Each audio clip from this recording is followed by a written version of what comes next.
Seguimos en esta noche, aquí en Vía V, analizando algunas de las cuestiones que quedaban pendientes con respecto al accidente, al descarrilamiento del Albia la pasada semana en esa curva de Agrandeira en Angrois, en Santiago de Compostela. Estábamos hablando hace un instante y empezabais también a plantear algunas cuestiones acerca de responsabilidades, dónde buscarlas, cómo empezar a investigar. Tenemos por una parte todo el terreno judicial, por otra parte también se empieza a hablar ya de posibilidad incluso de comisiones en el Parlamento. Esto es un tema que se ha tratado hoy. Los grupos políticos reunidos en el Parlamento de Galicia han llegado a un acuerdo respecto a un homenaje a un acto cívico que va a tener lugar mañana, será a las 7 de la tarde en el Parque de San Domingos de Bonaval, en Santiago de Compostela. Aquí hay acuerdos, os decía, donde parece que no lo hay tanto es en qué es lo que tiene que hacer el Parlamento, qué tiene que hacer la Cámara Gallega con respecto a si abrir o no una investigación. Alfonso Rueda ya ha pedido comparecer en la Cámara Gallega, lo hará para explicar cómo se gestionó el plan de emergencias, pero esto no es suficiente para parte de la oposición. BNG y AGE piden una comisión de investigación, creen que el accidente puso en evidencia los defectos de la red ferroviaria. Que estamos vendo como temos un sucedáneo de alta velocidade onde tamén as medidas de seguridade non son as que se deberían de requerir. Que semella irrazonable é que un transporte ferroviario que acada altas velocidades dependa tan só do factor humano. Por eso quieren saber qué medidas de seguridad hay, qué hacer para que esto no se repita. Critican que se cargue toda la responsabilidad en el maquinista, algo en lo que también coincide el PSOE. Non precipitarse nas conclusións e, dende logo, non utilizar a unha persona como un chivo expiatorio dunha catástrofe ou dun accidente como este, non? Los socialistas no son partidarios de una comisión de investigación de inmediato. En eso coinciden con el PP. Recuerdan que hay dos investigaciones. Si falamos en cambio das infraestructuras, é tamén evidente que isto é unha competencia estatal. De feito, algúns dos partidos que están solicitando a comisión de investigación están a pedir no Congreso dos Deputados, onde de entrada parece máis axeitado. Por eso quieren esperar a la comparecencia de Rueda. Rueda va a comparecerá también a petición propia la ministra Ana Pastor, y es el momento para empezar a pensar en comisiones en el Parlamento, Pablo. Yo creo que no, yo creo que debería esperarse. Antes hablaba de una investigación judicial que está en curso. La investigación judicial se le presume una objetividad, una neutralidad, una independencia al juez que la vaya a desarrollar, me parece que es el Juzgado de Instrucción 3 de Santiago. Y esa investigación judicial va a haber una serie de informes periciales aportados por las partes, por el propio juzgado, que van a permitir ir desenmadejando la madeja que es el cúmulo de opiniones que hay en este momento sobre las causas del accidente, ¿no? Independientemente de que en el fallo del maquinista podemos estar más o menos de acuerdo, lo que hay una, digamos, incertidumbre es a si ese fallo viene reforzado por otro tipo de consideraciones, de falta de inversión o de inadecuado trazado de la vía férrea, etcétera, ¿no? Entonces, es el momento de que los partidos políticos, por decirlo, digamos, de forma simplificada, se pongan a tirarse los trastos a la cabeza de forma emocional, no reflexiva, ¿no? En un momento que sigue siendo tremendamente emocional. ¿Es este el momento? Yo creo que decididamente no. Ya había algún familiar de víctimas que decía que, bueno, que le parecía un poco lamentable el papel que estaban empezando a desempeñar los políticos en este tema, ¿no? Entonces, yo creo que no es el momento de decidir, de tomar decisiones políticas sobre este tema. Ese momento llegará después de que haya dos investigaciones. La judicial, a la que yo me refería, que insisto en que va a ser una investigación a la que se le presume objetividad, una investigación exhaustiva, entre otras cosas porque hay intereses económicos en juego. Es decir, es feo hablar de cuestiones económicas, pero en la investigación judicial, con toda probabilidad, se van a dilucidar también cuestiones económicas, ¿no? Y cuando hay intereses económicos en juego, las cosas, digamos que se objetivizan mucho, ¿no? Y eso es lo que pasa en este tipo de procedimientos judiciales. Y habrá también una investigación de la propia compañía, pues que lógicamente, al ser una entidad pública empresarial, pues tiene sus propios procedimientos para hacer investigaciones y en orden a verificar si fallaron los procedimientos de seguridad, si hay cosas que mejorar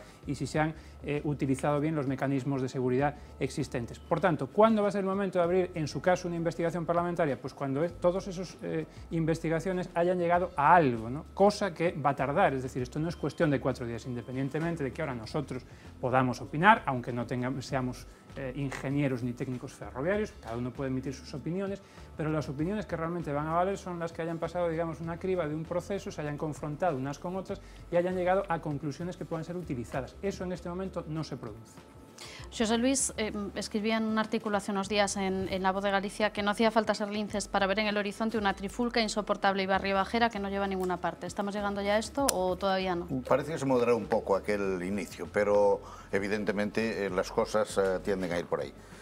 Yo quiero decirle a Pablo algunas cosas que me parecen enormemente importantes. Vamos a ver. Tú le presupones al juzgado una capacidad muy grande para hacer investigaciones objetivas. No sé por qué le presupones más capacidad para hacer investigaciones objetivas que a los ingenieros de Renfe. No. Entre otras cosas porque la experiencia no les avala. José Luis, yo digo que tiene más objetividad que una investigación política, que una comisión política. En absoluto. No estoy dispuesto a entender que de los tres poderes del Estado hay uno que es santo y otro demonio. No, señor. Es decir, las investigaciones las hace igual la política que el juez. No se equivocan más veces los políticos que los jueces. Terrible desacuerdo contigo. Y no hacen machadas ni ponen el cazo menos veces que los políticos. No hay muchos políticos que los ponen y jueces también hay muy poquitos que los ponen. Pero hay algunos que están en la cárcel por eso, ¿verdad? Y por tanto, de santos advenimientos, nada. Quien va a decir esto seguramente van a ser los ingenieros. Pero, otra cuestión, eso tampoco nunca se aclara, porque ahora nosotros empezamos a decir, no, ahora vienen los técnicos y ya lo dicen, no lo van a decir. Hay muchos accidentes que tardan 20 años en saberse lo que ha pasado.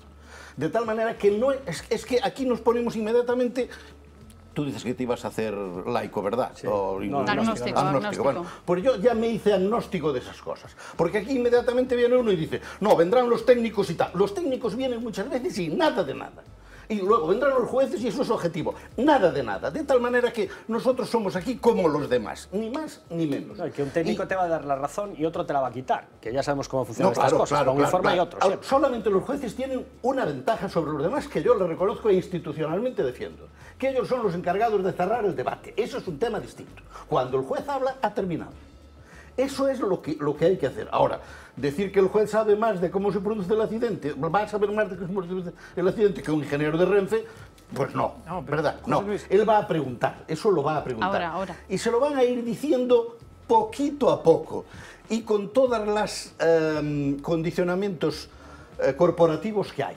Los maquinistas defienden al maquinista, los ingenieros van a defender al ingeniero y unos políticos se van a defender a otros o a atacar según la posición, que los políticos son los únicos que están en posición contradictoria. Si no decimos esto, es que al final da la sensación de que al final va a venir Dios bendito vestido de ingeniero o vestido de toga y lo va a resolver. Y eso no es así. Sobre todo los ciudadanos tenemos que meternos muchísimo en estas cosas, porque somos evidentemente los que pagamos estos asuntos. Los jueces también son ciudadanos y también pagan impuestos. Y los políticos también son ciudadanos y también pagan impuestos. En esa condición estamos todos y a esa condición nos autoriza a hacer muchísimas preguntas, pero no, desde luego, en absoluto, creyendo en este momento en que algunas personas dicen... Me voy a volver agnóstica yo. Martiño quería decir algo, pero por alusiones, Pablo. Por alusiones. Yo lo único que quiero decir es, no creo en el carácter angelical de los jueces, en modo alguno. Hay jueces buenos, malos, regulares. Lo que sí creo es que la posición objetiva de un juez y de un juez determinado, que es el juez de instrucción, que se dedica específicamente a instruir procedimientos de investigación penal, le coloca en una situación muchísimo mejor, junto con su independencia, teórica al menos, y con el hecho de no tener ningún interés a priori, por lo menos, en esa causa judicial, le colocan en una situación infinitamente mejor, unido al hecho de que por allí van a desfilar, como decías tú, informes periciales de ingenieros, de técnicos de todo tipo, de las distintas partes, le colocan en una situación muchísimo mejor, y es lo que pasa en este tipo de procedimientos, algunos acaban bien, otros mal, para cotejar esas pruebas, valorarlas y atribuir y designar responsabilidades que al final, en base a eso, se van a cuantificar las indemnizaciones, quién las paga, etcétera, etcétera. A diferencia de eso, una comisión de investigación parlamentaria, bueno, pues un partido determinado va a tener la intención clara y premeditada de acusar al gobierno de no sé qué, y el gobierno va a tener la intención de decir que fue don José Blanco, o viceversa, que fue el ministro de Fomento anterior, pues Álvarez Cascos. Entonces, ese es el interés a priori que tiene una comisión o un partido político que participa en una comisión, porque tampoco creo en el carácter angelical de los políticos. Son muy respetables, pero angelicales, por lo menos en este país, nunca lo han sido. Desde luego yo creo que son más angelicales los jueces haciendo su trabajo que los políticos haciendo el suyo. Martiño. Bueno, como non vou entrar a medir as cuestións do CEO e do máis alá, no rol de cada quen, sí que direi unha cousa. Comentaba antes Xosé Luis, bueno, aquí podemos opinar, non? É dicir, podemos opinar máis alá de que sexamos ou non sexamos doctos na materia ou sexamos especialistas. Eu sou un médico, aquí hai xente diversos e estamos dando unha opinión, non? Tamén pode opinar o Parlamento. É dicir, eu creo que hai que diferenciar un proceso xudicial e eu aí non concordo con el no sentido de que sí que é un proceso que pode ter garantías, un proceso que vai pechar o debate, pero os parlamentos tamén poden opinar e o vai a facer o Parlamento do Goberno do Estado e o deberá facer tamén o Parlamento galego. Aínda que a cuestión competencial este no Parlamento do Goberno do Estado. Porque o Parlamento galego, o accidente aconteceu aquí, e non crear unha comisión implica ou ten que implicar, e sobre todo se asumimos que a cuestión competencial non está aquí, unha loita política fratricida. Ao mellor os partidos políticos aí teñen que estar á altura das circunstancias a hora de chegar a unha conclusión, non? Bueno, pero eu teño que acreditar niso. E eu o que sí que creo é que resulta difícil asumir que aquí en este país opina todo o mundo, se posiciona todo o mundo, e o noso Parlamento, onde aconteceu este accidente ferroviario e que afectou a un conxunto de cidadanía importante, non vai a elaborar ningún tipo de proceso. Entón eu aí sí que non lle teño medo ese debate, porque eu creo que a opinión pública non vai a retroalimentar comportamentos que entenda desleais en este proceso. E sí que vai a exixir aos partidos políticos un debate máis alá da cuestión do cara a cara ou da patada a canilla, e sí que vai a exixir a verdade. Eu antes falaba das responsabilidades individuais e tamén das colectivas, e non, de verdade, é que creo que o tema ten tal impacto no conxunto da cidadanía que é un material sensible, emotivo, emocional, de dor e tamén político. E eu, cando falo de responsabilidades colectivas antes, non tiña unha intencionalidade de desgaste, sí, pero tamén hai que exixilas e que se expliquen tamén, e que se expliquen. Martiño, penso que, de verdade, penso que ninguén está cuestionando a comisión. Penso que ninguén está cuestionando a legitimidade ou a necesidade de que se discuta en sede parlamentaria este tema ou que se investigue. Eu o que entendo é que é unha cuestión de tempos, e aí entronco co que dicía Pablo antes. É dicir, hai abertos neste momento, ata onde eu chego, dúas investigacións, unha efectivamente, non sei, coñezo, a de Fomento e a DIF, la policial e la del juez. Bueno, pois tres, vale. Pois tres. Entón, haberá que esperar. Eu todavía escoitei hoxe a unha persoa, penso que era un membro do Partido Socialista no Parlamento Español, penso, non podo estar moi segura. Gaspar Zarrías. Non, foi unha muller. Zarrías estivo en Vigo hoxe falando do tema. Pensei que me ibas a decir que Zarrías era muller, que son... Non, eu o que escoitaba era que vai comparecer Ana Pastor no Parlamento de España e que despois, se non están satisfeitos, entón pedirán unha comisión de investigación. Eu, polo que lle entendín hoxe a Pedro Puy, que ademais de dicir isto, dixo tamén que iban a estudiar con suma atención todas as iniciativas ou todas as propostas que facían os distintos grupos para abrir esa comisión, que despois falarían. É dicir, vai comparecer o señor Rueda, o conselleiro, eso xa o sabemos. Penso que despois se escoitarán ou atenderemos as distintas investigacións e demais, e despois se decidirá se realmente se abre ou non, pero non por unha cuestión de legitimidade ou de competencias. Simplemente penso que é unha cuestión, como tamén deixaba caer Pablo, de tempos, e de deixar que empecemos a poder realmente pensar que é o mellor, non? Pero que está claro que aquí ninguén vai a parar ata que se saiba a verdade. E outra cousa máis me gustaría engadir isto como broche, o mellor debindo de decir ao principio, non? Eso non o teño tan claro. Yo todavía el otro día... Non tanto pola cuestión política como polos intereses económicos cruzados. Ya, pero aí voy. Mira, yo el otro día hablando con un buen amigo, Martiño, un amigo que además compartimos, le decía que creo que, y lo creo de verdad, que cualquier partido político, cualquiera, que intente sacar algo de esto, sea para bien o para mal, tiene que salir escaldado, porque es que aquí hablamos de otra cosa.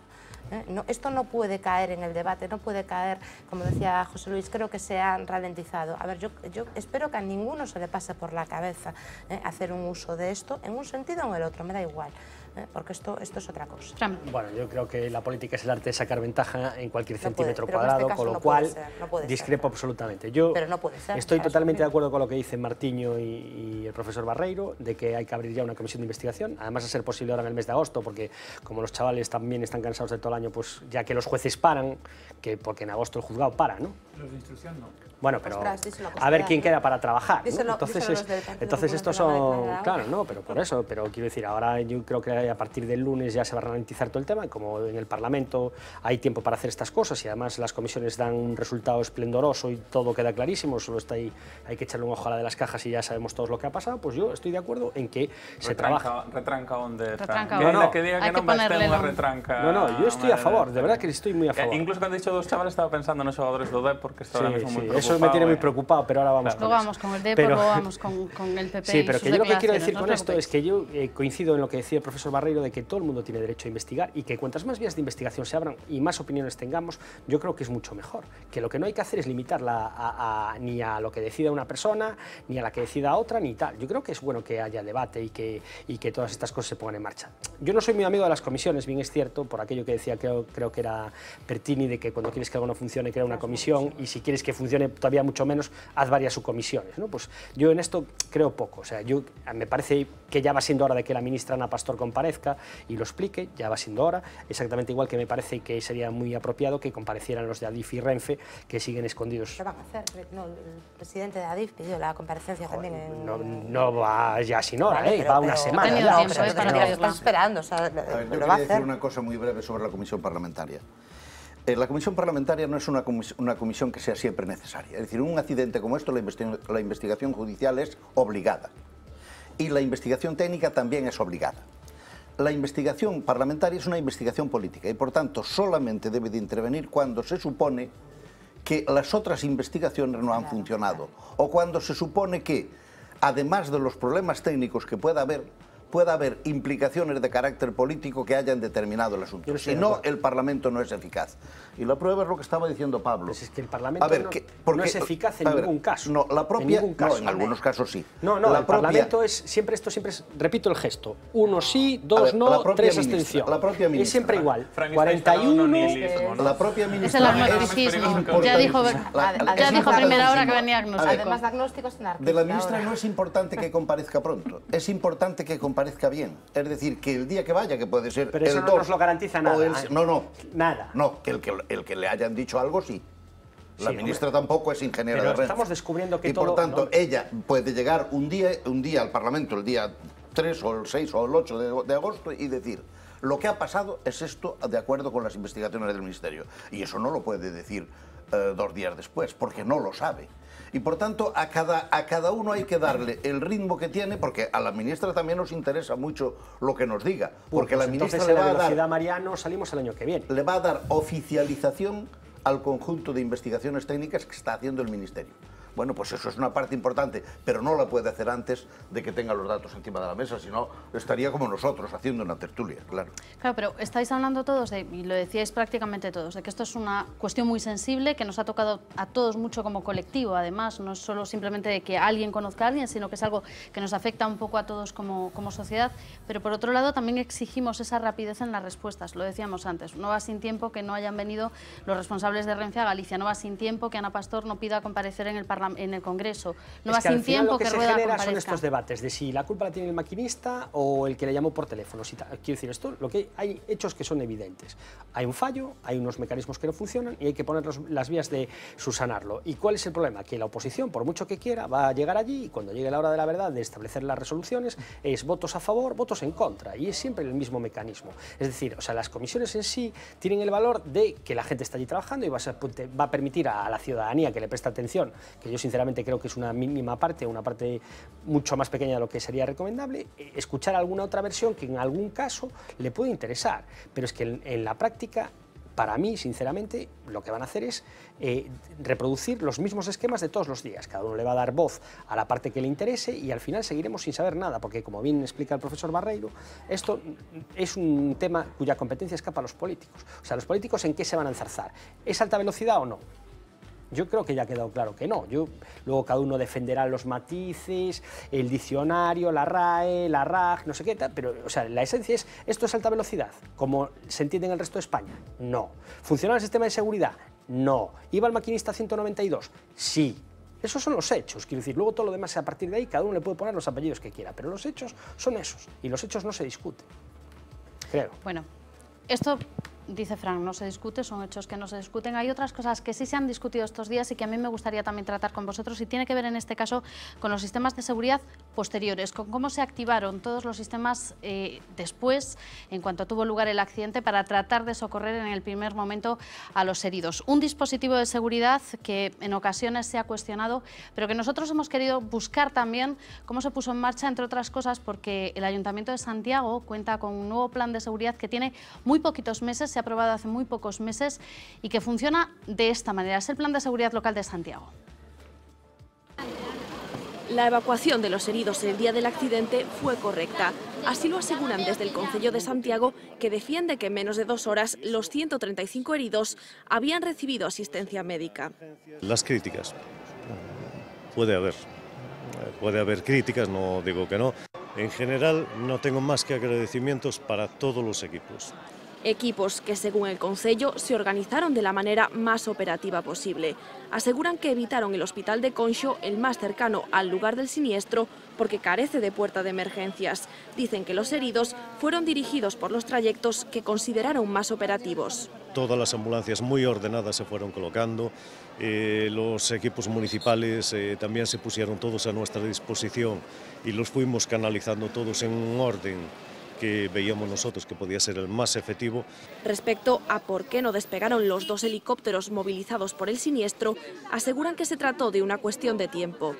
Un servicio de ambulancia, coger un herido y llevarlo al hospital más cercano son 4 minutos. Entre que aterriza el helicóptero y despega, y todo ya van esos 4 minutos que el herido todavía está allí. El traslado de los heridos ante este tipo de emergencias se realiza siguiendo el llamado Plan Local de Emergencias. En el caso de Santiago, fue aprobado hace apenas 4 meses. Un plan que cuenta con 4 meses, como decíamos, y que ha sido cuestionado en algunos puntos, y a mí me gustaría preguntaros si vosotros creéis, bueno, pues que algunas de las cosas que se han puesto encima de la mesa, cuestiones que se han puesto en el foco, como que no fueron lo suficientemente rápidas también, ¿son justas o no es el momento tampoco de plantearlas, Pablo? Yo, la verdad, no estoy, digamos, suficientemente informado como para saber si... Yo sé que se han dicho esas cosas, sé que en este tipo de sucesos siempre sucede que se dicen esas cosas. La verdad es que no tengo elementos de juicio como para emitir una opinión sobre el tema. Y no quiero que parezca que me abstengo de dar opinión sobre este tema, pero... insisto, recurrentemente en este tipo de sucesos siempre hay unos que dicen que no se activaron suficientemente rápido los servicios de emergencia, que no funcionaron lo suficientemente bien, y otros que dicen lo contrario. ¿Cuándo se podrá discernir nuevamente este tema? Pues probablemente cuando el tema se decante un poco y se objetivice un poco. En este momento yo lo pondría en tela de juicio tanto una opinión como la otra. Yo creo que si me dejas un segundo, sí, claro. Corriendo, creo que hay una cosa que lo aclara todo bastante, ¿no? Que es la transcripción de minuto por minuto de la tragedia que hizo La Voz de Galicia el pasado domingo, creo que fue, donde aparecía detallado claramente. Yo creo que eso se explica por sí solo, más allá de que luego haya colectivos que están intentando utilizar esto pues, para defender sus intereses y reclamar determinadas cuestiones y que estén utilizando cauces, digamos, no demasiado ordinarios, que a mí me parece muy bien, pero que yo creo que la reacción, y en eso cualquier experto en dispositivos de seguridad te lo podrá decir, fue impecable desde el punto de vista tanto en el tiempo de reacción como en la organización del dispositivo, porque hay que recordar que hubo mucha suerte. Habiendo 79 muertes, hubo muchísima suerte porque estaban todos los sistemas de seguridad duplicados en Santiago por las actividades del Apóstol, claro. Pero no solo en Santiago. En La Coruña había un concierto que también tenía duplicado los bomberos, lo que permitió que se desplazaran rapidísimamente para allí. En los municipios colindantes, y Martiño lo podrá explicar mucho mejor que yo a partir de ahora, exactamente igual. Y en los planes de seguridad es que es imposible predecir que un tren se va a estrellar en una curva a 192 km/h, que va a arder un vagón, va a saltar el otro, tal. Entonces siempre hay imprevistos donde tienes que reaccionar, y yo sinceramente creo que la reacción fue digna de todo elogio, como yo creo que ha sido recogido por casi todo el mundo, tanto dentro como fuera. A ver, vamos a ver, yo, en relación con lo que decía Pablo, a ver, yo creo que aquí pues un poco también todos desde fuera tenemos una percepción, ¿no? Y la percepción es que yo creo que fue hombre, si no impecable, porque es que nada es impecable, fue cuasi perfecta. Es decir, probablemente debido a una sinergia, debido a un conjunto de factores entre los cuales está, pues eso que tú estás comentando, entre los cuales está la rapidez y la voluntad, pues sin ir más lejos, de los vecinos de Angrois. Es decir, hubo un conjunto de factores, ¿no?, que hicieron que el dispositivo de evacuación fuese ejemplar. Pero caramba, yo creo que es tremendamente injusto para todas estas personas, llámale bomberos, llámale personal sanitario, llámale enfermeras, enfermeros, llámale médicos, por supuesto la policía, para toda esta gente, ¿no?, que lo hizo tan bien. El otro día yo hablaba con una persona de Sergas y me decía, mira María, esto es como las RCPs, las reanimaciones, ¿no?, que tú haces un curso cada X tiempo, pero claro, como no lo haces todos los días, tú no sabes si en el momento, caramba, cada cuánto se hace un simulacro de evacuación. Esto es como si te cae un avión a la Bacoya, es decir, cada cuánto tiempo esta gente entrena. ¿Y cuál es, vamos a la eficacia y a la eficiencia, cuál es la eficiencia de este resultado? Si han funcionado como un reloj, es decir, se evacuó en tiempo récord, veías la hilera de ambulancias una detrás de otra, cómo funcionaba todo, veías cómo bajaban, cómo subían, cómo tal. Caramba, a mí me parece de verdad tremendamente injusto para todo el esfuerzo y para lo mal que... Antes nos hablaba Martiño de eso, que además estuvo implicado como personal sanitario, decías, ¿no, Martiño? Entonces, para toda esa gente que os implicasteis de esa manera, que trabajaron de esa forma, que se dedicaron de esa tal, decir ahora que no funcionó, o sea, me parece, aparte de una vergüenza, me parece muy injusto. Martiño. Voy a decir una cosa y además le voy os voy a pedir que seáis muy breves los dos, que tenemos una llamada. Sí, pero te voy a hacer una pregunta y de paso ya, vamos a ver. Hemos tenido una gran suerte, por decirlo de alguna manera, en esta tarde, que fue en Santiago. Si esto es en Carballiño, evidentemente, las cosas son mucho más complicadas.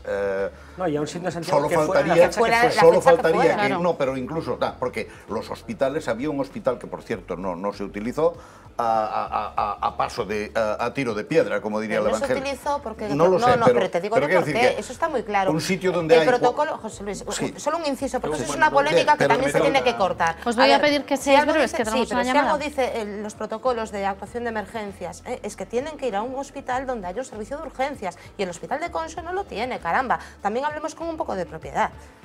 Bueno, no respondería yo a ese tema tan fácilmente, ¿verdad? Bueno, pues está bastante claro. En todo caso, lo que yo quiero decir es, solo faltaría que hay otro tema que no quiero yo quitarle ningún mérito a los vecinos de Angrois.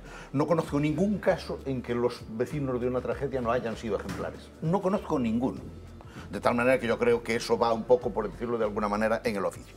Pero hay una cosa, y yo creo que en términos generales el asunto se ha resuelto bien, y por tanto el hecho de que haya matices no me preocupa nada. Pero yo quiero hacerle a Martiño una pregunta que me parece de máximo interés. ¿Se la puedes hacer a vuelta de esta llamada?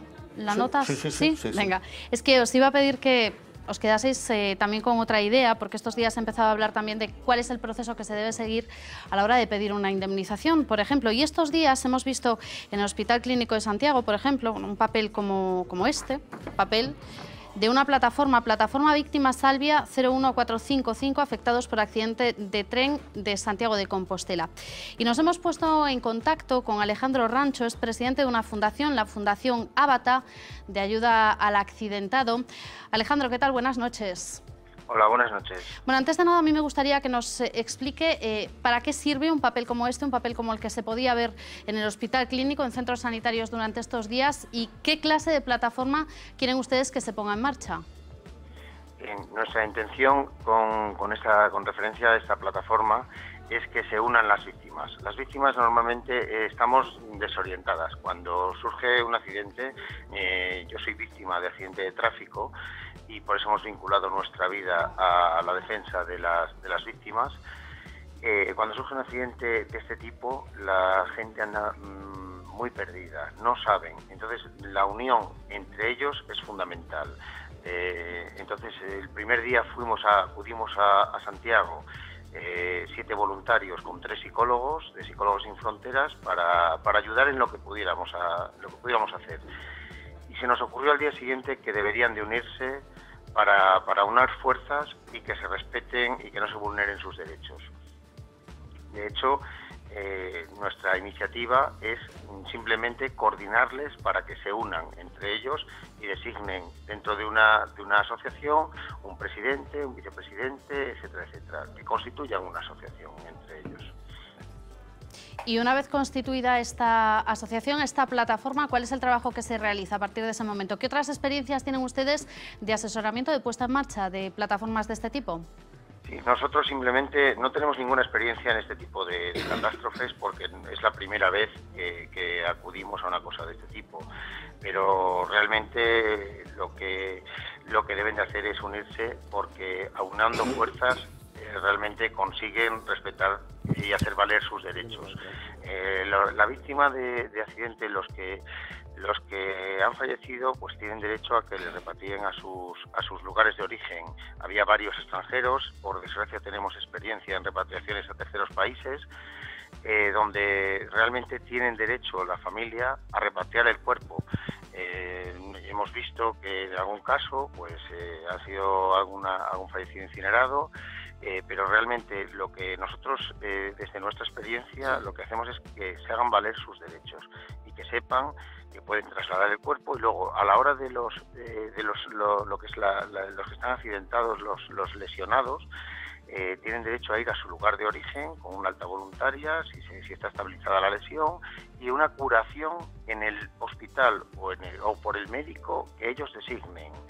Tienen derecho a ir a una rehabilitación la cual designen ellos, que no le tienen que imponer a nadie qué médico o qué rehabilitación le tienen que prestar.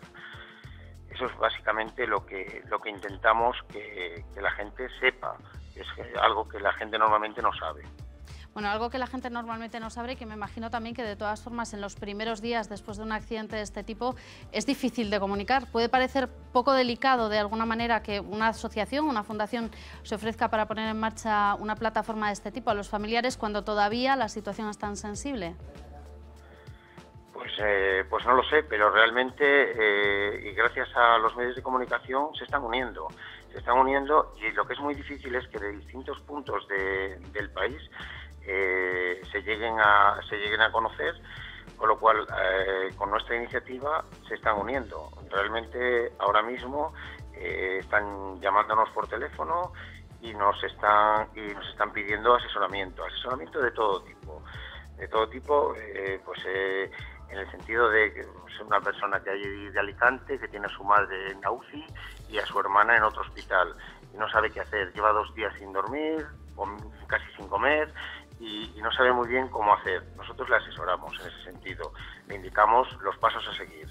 Lo hacemos de una forma totalmente altruista y voluntaria. Bueno, pues una atención altruista, voluntaria también, por lo tanto, la que realiza la Fundación Ábata. Es una fundación que ha puesto en marcha esta red para crear una plataforma de afectados por el accidente del tren del Albia que descarriló en Santiago hace una semana. Quiero agradecerle a Alejandro Rancho, el presidente de la Fundación, que haya estado con nosotros esta noche aquí en V Televisión. Gracias. Muchas gracias a ustedes.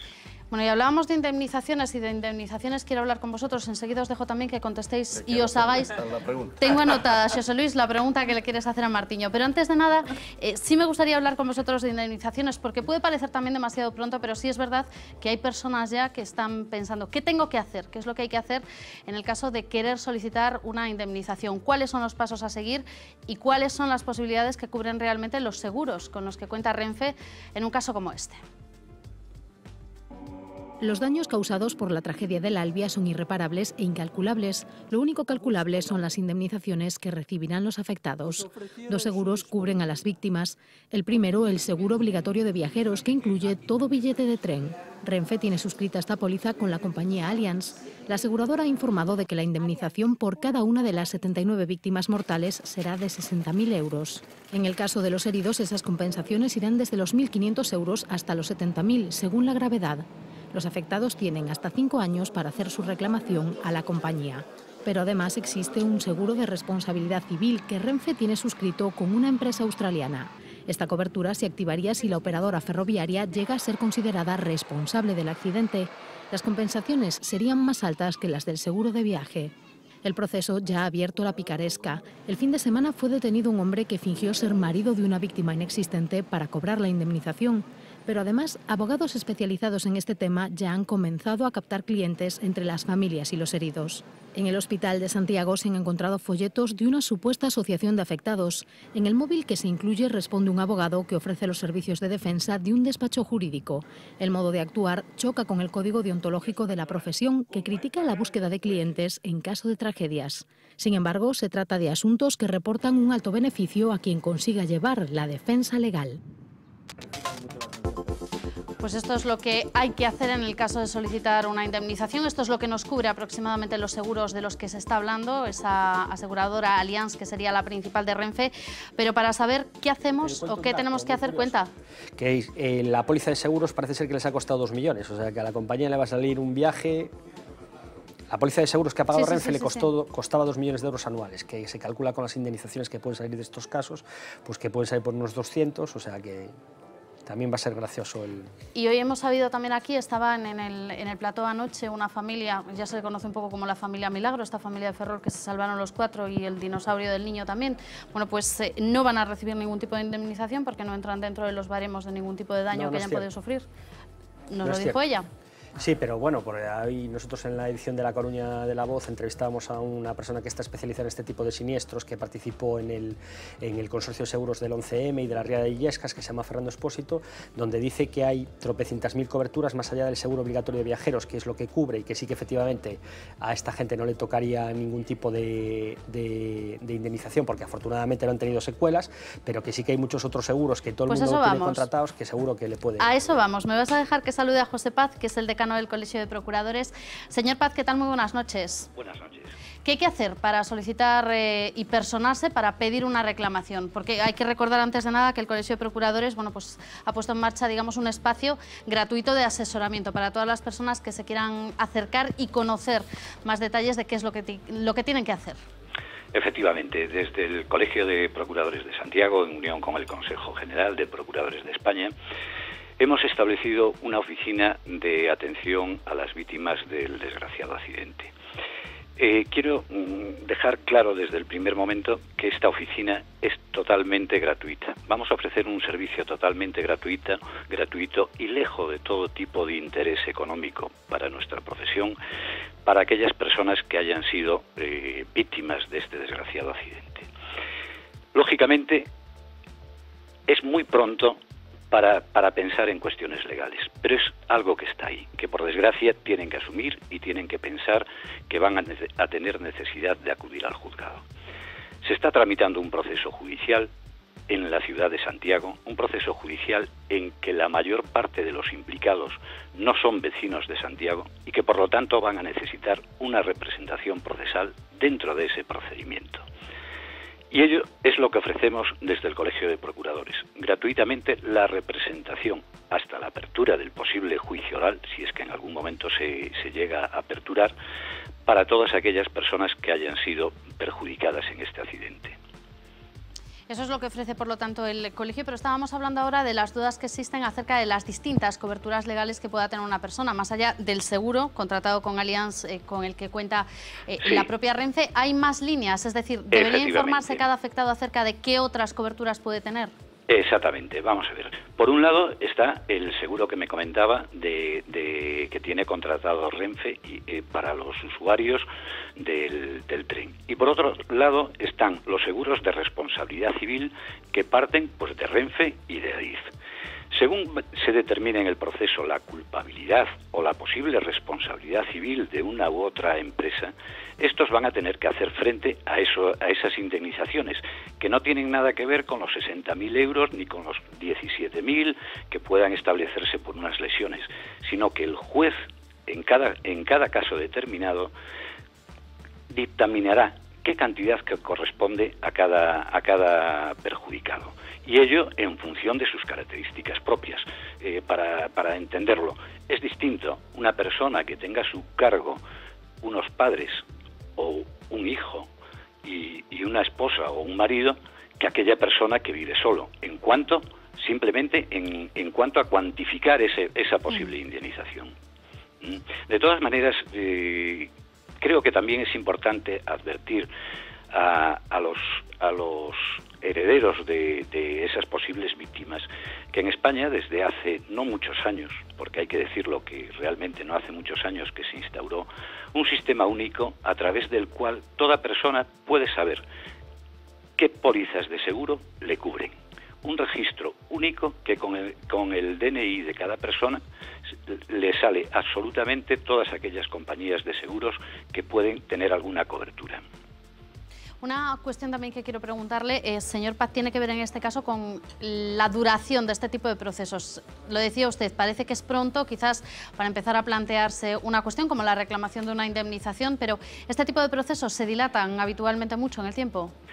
Vamos a ver, inexcusablemente tiene que dilatarse en el tiempo un procedimiento de este tipo. Tiene que pensar que son más de 200 personas las que intervienen en él, son más de 200 personas a las que hay que tomar declaración y son ciento y pocas personas que tienen que estar totalmente curadas para darle el alta médica.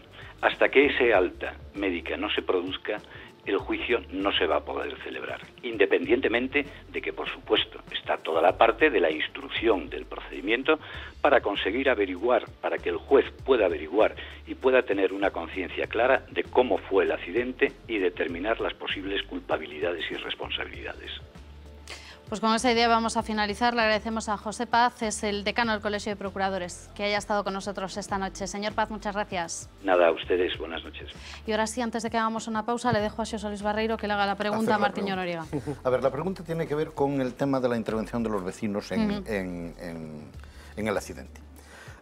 Hay digamos, una formación y unos protocolos en los que los ministerios todos gastado muchísimo dinero a lo largo de los últimos 30 o 40 años que yo recuerde, porque es una cuestión muy difícil de establecer, para decirnos que cuando lleguemos a un accidente, salvo en casos excepcionales, como que por ejemplo haya un incendio, no le toquemos a los heridos, ¿no?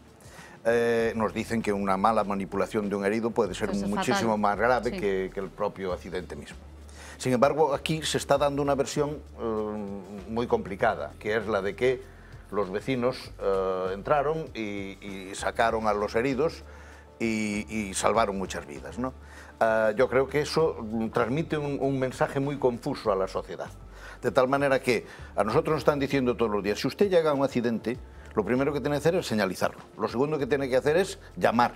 Y solo lo tercero, acercarse a los accidentados y, en caso de que no sea imprescindible, porque esté el coche ardiendo o lo que sea, no le toque. Y no sé si en la forma en que se está informando aquí estamos incumpliendo un protocolo médico de extraordinaria importancia y muy difícil de recuperar desde el punto de vista de la educación sanitaria si se pierde. Y esa es la pregunta que yo le hacía a Martiño, aprovechando que es médico. Claro. Martiño. Mira que pregunta. Bueno, é certo que di Xosé Luis, non? Eu aí xa falo de formación profesional, eu incluso traballei na central de coordinación do 061 e si que hai unha serie de indicacións a hora de actuar dende a sociedade civil nun accidente, non? Tamén é certo que este é un accidente excepcional, non estamos falando dun accidente puntual e dificilmente controlable a ese nivel, non? Hoxe me comentaba a xente dos veciños do lugar, os veciños o que necesitamos é que nos deixen un pouco tranquilos. Necesitan respirar necesitamos elaborar o que está pasando, porque moitos de nós estamos pasando mal, non? E ao mellor eso non somos capaces de velos. Eu penso que o impulso que tiveron eles foi un impulso instintivo de supervivencia solidario e épico, non? Dentro dos protocolos, bueno, pode haber cuestións que os avalen como era a cuestión temporal, non? Da urxencia vital. Da urxencia vital e do... Algún vagón estaba ardendo, Por exemplo, o do momento de accesibilidade incluso aos pacientes, non? E entramos un pouco no contexto. Fran sinalaba algunhas cousas que eran certas. Ese día había un dispositivo especial. A min me consta que na Central de Coordinación do 061 fixose un traballo espléndido, non? Tamén me consta que pudo haber erros de coordinación en derivacións, non a centros concertados e non a determinados centros. Eu aí sí que estou con Xosé Luis, pero sí que houve un traballo, eu creo que un traballo notable. Pero eu simplemente non o cinguiría todo ao propio mecanismo de resposta, non? porque eu esa noite o vivín de cerca e hubo, sobre todo, un movimento solidario dentro dos propios profesionais. Eu estive no hospital, porque por unha serie de casualidades rematei no hospital con xente que estaba de vacacións e se incorporou espontáneamente. Ali no hospital non faltaba ninguén, pero non faltaba ninguén a nivel dos médicos, pero tampouco os enfermeiros e dos celadores e da xente de mantemento. Ali estaba todo o mundo incorporado espontáneamente. O procedimento, incluso de doación de sangre, en 1 ou 2 horas se cubriron as reservas e os propios médicos que se incorporaron ao hospital estando de vacacións participaron no que foi o dispositivo de evacuación. Entonces, en este sentido, hubo unha serie de elementos que coincidiron. Non só o propio procedimento en sí, senón os recursos que existían que eran extras, o traballo voluntario dos propios profesionales e eu creo que aí se deron unha serie de sinerxias que tamén se apuntaban e de coincidencias que fixeron que a situación se solventara, non? Que eso quita que non se poda facer, bueno, pois análisis de determinadas cuestións que se podían ter mellorado. Sí, e en canto ao tema dos veciños, formalmente é así. Agora, eu creo que a situación era excepcional e eles o que demostraron foi unha cuestión de solidariedade, incluso instintiva, absolutamente instintiva, porque eu creo que non é o mesmo encontrarte un accidente en carretera, que a persoa consciente, que aí actúas máis racionalmente, que en aquel momento que foi unha cuestión épica de decir, bueno, que isto é absolutamente un accidente dunhas dimensións terribles, non? E aí a xente actúa da maneira que actúa. E rebato unha cosa, comentaba Joan Soler, é dicir, que a mesa veciño de Teo e amigo meu. E gran fotógrafo. E comentaba, por primeira vez, non puiden, dixo aquí, pero tamén mo dixo a min hoxe falando, non puiden traballar, tíveme que parar e tíveme que poñer a participar en labores de evacuación. Eu supoño que eso tamén lle pasou aos veciños. É dicir, que foi unha cuestión instintiva. Sí, un segundo. E nesa liña, eu te preguntaba antes polo estado psicolóxico dos teus compañeiros, os que participaron, porque eu lín todavía hoxe, penso que no vosso xornal, que hai xa 4 persoas de Angrois que están en tratamento psicolóxico severo por todo o que tragaron. Porque os concellos da contorna tamén enviamos, no caso do concello enviamos os dispositivos que tiñamos e houve xente que participou, pero xa non na evacuación de persoas malferidas ou feridas, senón directamente na evacuación dos cadáveres.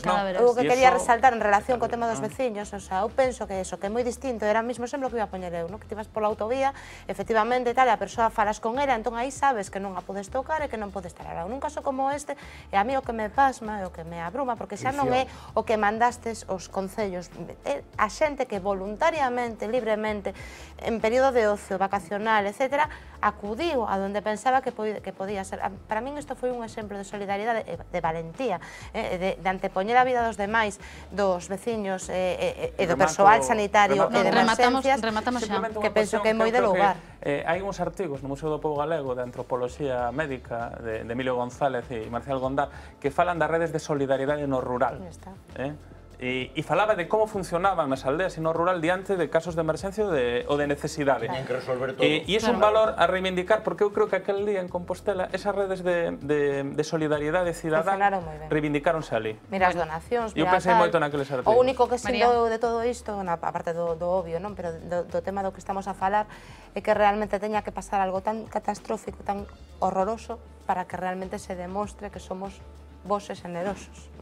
Bueno, vamos a detenernos un instante, tenemos todavía más cosas que contar, vamos a dejar el tren un poco de lado, hablaremos todavía durante estos días de las consecuencias y de las investigaciones, pero antes hacemos un pequeñísimo alto y volvemos con más temas enseguida, no se vayan.